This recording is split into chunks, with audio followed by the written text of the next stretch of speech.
जिन मुसलमानों ने झोंक कर दिया सपा को वोट, उन्हीं मुसलमानों के साथ अखिलेश ने की गद्दारी। अखिलेश के फैसले से क्यों भड़के मुसलमान? सपा को बॉलीवुड से है प्यार, मुसलमानों से नफरत।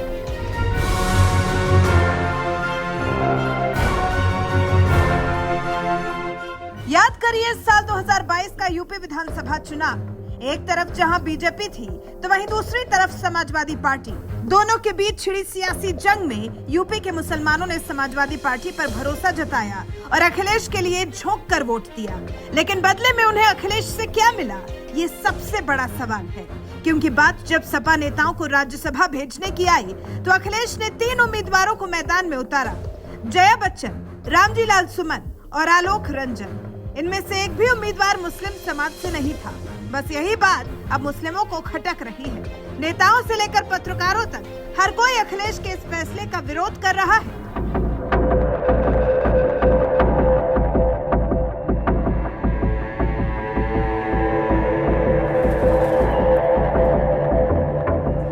दरअसल मुस्लिम वोटों पर समाजवादी पार्टी की अच्छी पकड़ मानी जाती है। यही वजह है कि 2022 के विधानसभा चुनाव में सपा को करीब 80% मुस्लिम वोट मिले। लेकिन इसके बावजूद अखिलेश यादव ने राज्यसभा चुनाव में एक भी मुस्लिम उम्मीदवार नहीं उतारा, जिस पर मुस्लिम तबका भड़क गया। दिन रात मोदी सरकार को कोसने वाली पत्रकार आरफा खानम शेरवानी ने तो एक ट्वीट में कहा, यूपी में पिछले विधानसभा चुनाव में लगभग सभी मुस्लिम वोट पाने वाली समाजवादी पार्टी ने राज्यसभा की 3 सीटों में से एक भी मुस्लिम को उम्मीदवार नहीं बनाने का फैसला किया। आखिर पार्टी मुसलमानों को क्या संदेश दे रही है? ये नाराजगी सिर्फ आरफा खानम तक ही सीमित नहीं रही। बदायूं से 5 बार सांसद रहे पूर्व मंत्री और सपा नेता सलीम शेरवानी भी अखिलेश के इस फैसले से नाराज नजर आए। सपा महासचिव के पद से इस्तीफा देने वाले सलीम शेरवानी ने कहा, कुछ लोगों का कहना है कि मैं इस बात से नाराज हूं कि अखिलेश यादव ने मुझे राज्यसभा का टिकट नहीं दिया। मैंने उन लोगों से कहा कि पिछली बार भी अखिलेश ने राज्यसभा चुनाव के लिए मुझे नहीं बल्कि जावेद अली खान को टिकट दिया था, लेकिन मैंने एक शब्द भी नहीं कहा था। इस बार भी अगर उन्होंने एक भी मुस्लिम को टिकट दिया होता तो मैं कुछ नहीं कहता।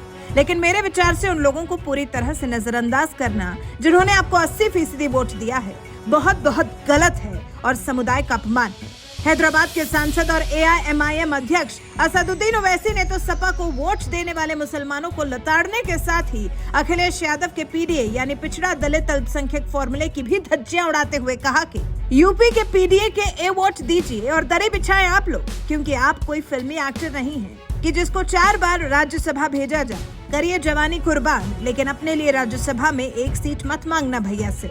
ओवैसी ने फिल्मी एक्टर बोलकर सीधे जया बच्चन पर निशाना साधा, जिन्हें समाजवादी पार्टी पिछले कई सालों से लगातार राज्यसभा भेज रही है और इस बार भी अखिलेश ने उन्हें राज्यसभा भेज दिया है।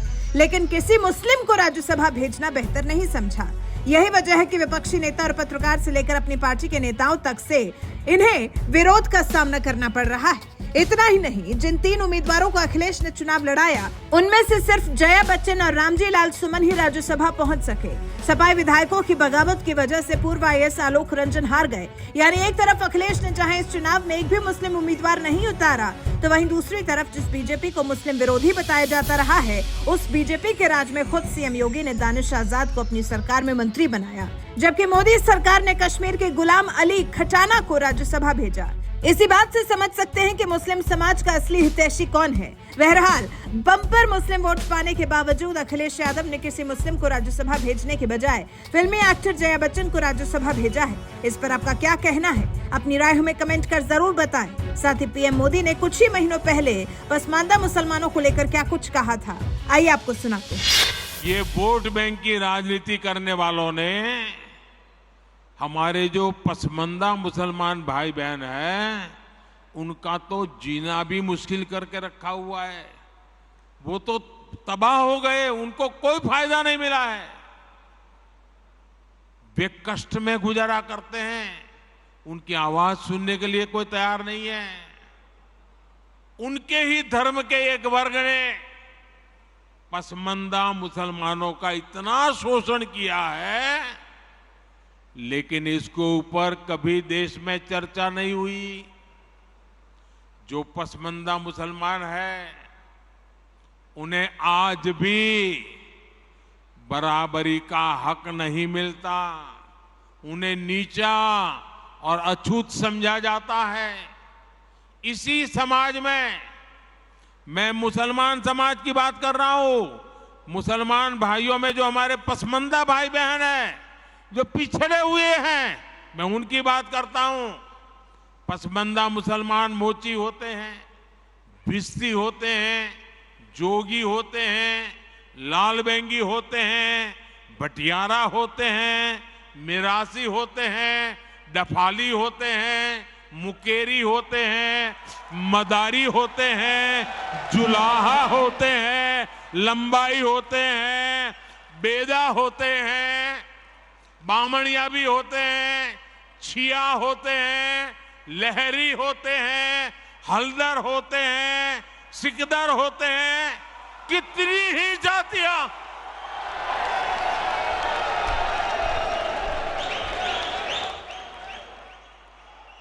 ये सब इतने पिछड़े रहे हैं, इनके साथ इतना भेदभाव हुआ है। भाइयों बहनों, इस भेदभाव का नुकसान उनकी कई पीढ़ियों को भुगतना पड़ा, लेकिन भाजपा देश के हर नागरिक के लिए सबका साथ सबका विकास की भावना से काम कर रही है। आयुष्मान भारत योजना ने उन्हें भी स्वास्थ्य सुविधा का हक दिया है। पीएम आवास योजना के तहत उन्हें भी अपना पक्का घर मिल रहा है। बीजेपी के कार्यकर्ता जब इन तथ्यों और तर्कों के साथ मुसलमान भाई बहनों के पास जाएंगे तो उन्हें ज्यादा बेहतर तरीके से समझाएंगे और उनका भ्रम भी दूर होगा। और इसलिए आपने जो सवाल मुझे बहन जी पूछा है, बड़े विश्वास के साथ जाइए और उनके सुख दुख दूर करने में, उनकी कठिनाइयों को दूर करने में एक कार्यकर्ता के नाते समानता का भाव से आप प्रयास कीजिए। जरूर वो आपकी बात मानेंगे, समझेंगे भी।